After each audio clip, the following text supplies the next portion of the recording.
BR6 news కు స్వాగతం.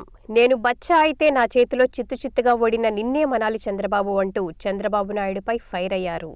AP ముఖ్యమంత్రి వైసీపీ అధినేత వైఎస్ జగన్మోహన్ రెడ్డి ఇవాళ అనకాపల్లి జిల్లా చింతపాలెంలో మేమంతా సిద్ధం సభకు హాజరయ్యారు. నేడు చింతపాలెంలో జనసముద్రం కనిపిస్తోందని హర్షం వ్యక్తం చేశారు. పెత్తందార్లపై యుద్ధం ప్రకటించడానికి వచ్చిన సైన్యంలా ఉందని అభివర్ణించారు. చేసిన మంచి ఏదీ లేక మోసాలు, కుట్రలు, అబద్ధాలు, పొత్తులతో వస్తున్న వారిని ఈ ఎన్నికల్లో ఎదుర్కొంటున్నాం. మీరంతా సిద్ధమేనా అని ప్రశ్నించారు.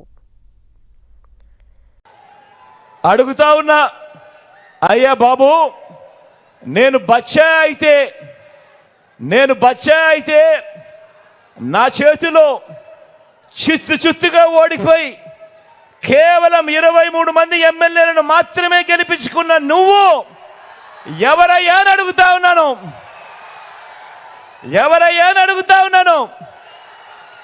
ఓ బాబు, నిన్నే అడుగుతున్నా, ఏమనాలి నిన్ను అని అడుగుతా ఉన్నాను.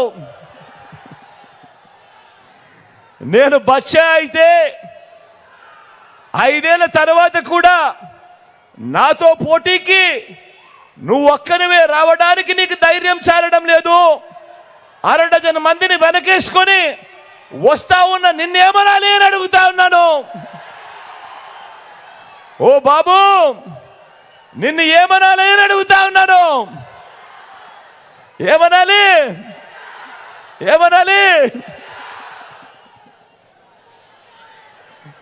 నేను బచ్చా అయితే ఈ 58 నెలల్లో గ్రామానికి, రైతులకి, పేదలకి, అక్కచెల్లెమ్మలకి, పిల్లలకి, అవ్వాతాతలకి, సామాజిక వర్గాలకి నేను చేసిన మంచి, ఇంటింటికి చేసిన అభివృద్ధి నువ్వు 14 ఏళ్ళు సీఎంగా ఉన్నా కూడా ఎందుకు చేయలేకపోయావు అని అడుగుతా ఉన్నాను ఈ చంద్రబాబు నాయుడుని.